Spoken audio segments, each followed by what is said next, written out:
कराची के मुख्तलिफ इलाकों में गरज चमक के साथ बारिश। मलिर, सफूरा, मॉडल कॉलोनी और सादी टाउन में बादल बरसे। डिफेंस किन 33 और नॉर्थ नासिमाबाद में तेज बारिश। गुलशन हदीज, शाह फैसल, कोरंगी, लांठी और तारिक रोड पर भी बादल बरस पड़े। बादल खुलकर बरसने से नशीबी इलाके ज़ेर-ए-आब आ गए। बारिश के बाद शहर में 300 फीट स्ट्रिप कर गए। ठंडू जाम में मदरसे की छत गिरने से 2 तालिब इल्म जाम बहाक, 20 से ज्यादा जख्मी हो गए। उधर लाहौर समेत पंजाब भर में मानसून के पहले स्पेल से तबाही। मुख्तलिफ हादसात में 4 बच्चों समेत 7 अफराद जाम बहाक, मुतादिद जख्मी हो गए। महकमा मौसमियात के मुताबिक बारिशों का स्पेल 1 जुलाई तक जारी रहेगा।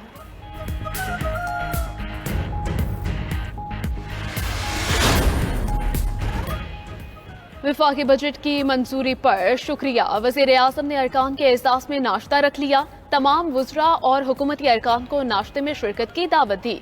इत्तेहादी जमातों के अरकान असम्बली भी नाश्ते पर मदऊ। वज़ीर आज़म शहबाज शरीफ वुज़रा और अरकान असम्बली से मुख्तसर खिताब भी करेंगे। बजट मंजूरी पर अरकान असम्बली का शुक्रिया भी अदा करेंगे।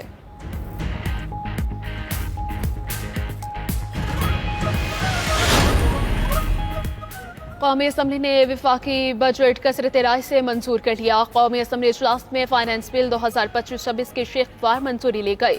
अपोजिशन की पेश करदा कटौती की तमाम तहारीक कसरत राय से मुस्तरद। पेट्रोलियम मसनूआत पर ₹2.50 फी लीटर कार्बन लेवी आयद। सोलर पैनल पर सेल्स टैक्स की शरह 10% कर दी गई। सेल्स टैक्स फ्रॉड से मुतालिक सख्त तरामीम भी मंजूर। वुज़रा की तनख्वाहों को अरकानी असम्बली के बराबर करने की तरमीम मंजूर। ऐवान ने कस्टम्स कानून में तब्दीली की मंजूरी भी दे दी है। 6 लाख रुपए सालाना आमदन पर टैक्स अस्तस्ना होगा। 107 इदारों को इनकम टैक्स से अस्तस्ना दे दिया गया।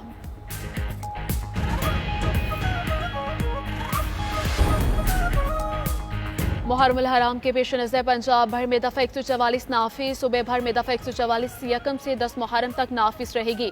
मंजूर शुदा जालूसों और मजालिस के अलावा कोई नई इख्तरा नहीं होगी।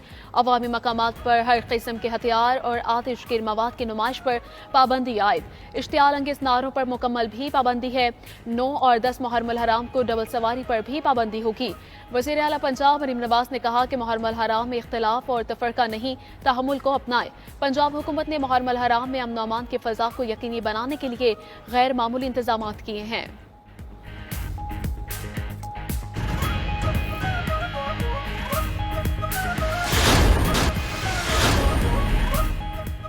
ईरान ने IAEA के साथ ताउन मुअत्तल करने का बिल मंजूर कर लिया। ईरानी गार्डियन काउंसिल के तर्जुमान की तस्दीक। कहा कि IAEA के साथ ताउन मुअत्तली का बिल गार्डियन शूरा ने मंजूर कर लिया है। बिल के तहत अक़वाम मुत्तहिदा के जोहरी निगरान इदारे बैनुल अक़वामी एटमी तवानाई एजेंसी के साथ ताउन मुअत्तल कर दिया जाएगा। ईरानी हुकाम ने इल्ज़ाम लगाया है कि IAEA ने अमरीका और इसराइल को हमलों का जवाब फराहम किया। इसके बाद ईरानी रहनुमाओं की जानिब से एजेंसी के खिलाफ सख्त बयानात सामने आए हैं। ब्रसल्स में यूरोपीय यूनियन के रहनुमाओं के इजलास में अमरीका की जानिब से मुजव्वज़ा नए तिजारती मुआहिदे पर तबादला ख्याल। यूरोपीय कमीशन की सदर अर्सुला वान डेर ने अमरीकी तजावीज़ का खाका पेश किया, ताहम तफसीलात शेयर नहीं की गईं। एक यूरोपीय सिफारतकार ने कहा वक्त कम है, 9 जुलाई को टैरिफ में नरमी की मुद्दत खत्म हो रही है।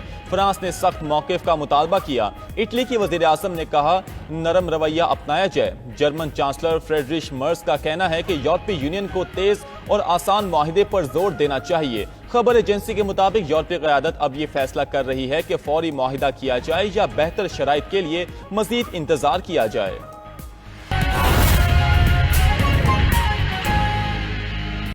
सुप्रीम कोर्ट मखसूस नशिस्तों से मुतालिक फैसले के खिलाफ नजरसानी दरखास्तों पर समाअत हुई है। सुन्नी इत्तेहाद काउंसिल के वकील हामिद खान के दलाइल मखसूस नशिस्तों से मुतालिक केस में 11 रुकनी बेंच टूट गया है।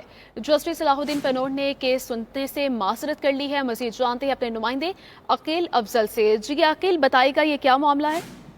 जी बिल्कुल, सुप्रीम कोर्ट ऑफ पाकिस्तान में मखसूस नशिस्तों के हवाले से दरखास्तों की समातें जारी थी। 11 रुकनी बेंच समात कर रहा था। बहुत सारी समातें हो चुकी हैं, लेकिन आज जस्टिस सलाहुद्दीन पमर ने इस बेंच से के में मजीद केस सुनने से माजरत कर ली है। और वजह यह बताई है कि सुन्नी इत्तेहाद काउंसिल के वकील हामिद खान की जानिब से जो कल दलाइल दिए गए, उन दलाइल में 26वीं तरमीम के बाद आने वाले जजेस पर कुछ एतराज़ात उठाए गए اور ان کی بینچ میں شمولیت پر بھی اعتراضات کیے گئے۔ تو جسٹس صلاح الدین قمر کا کہنا ہے کہ میرا حامد خان صاحب سے 2010 میں ان کے ساتھ مل کر کام بھی کر چکا ہوں، لیکن جو ان کی جانب سے کل جو الفاظ استعمال کیے گئے اور جس طرح اعتراض اٹھائے گئے، ان اعتراضات کے بعد مجھے دکھ ہوا ہے، جس کی وجہ سے اب میں اس کیس کی سماعت کرنے سے معذرت کر رہا ہوں اور میں اس کیس کے میں مزید شامل نہیں رہ سکتا، جس کے بعد سپریم کورٹ آف پاکستان کا 11 رکنی بینچ جو ہے وہ ٹوٹ گیا ہے اور اب اس میں ممکنہ طور پر نیا بینچ تشکیل ہوگا اور سماعت بھی شاید فوری ممکن نہ ہو سکے۔ جی، مخصوص نشستوں سے متعلق کیس میں 11 رکنی بینچ ٹوٹ گیا ہے۔ عقیل افضل ہمارے ساتھ موجود تھے، بہت شکریہ عقیل۔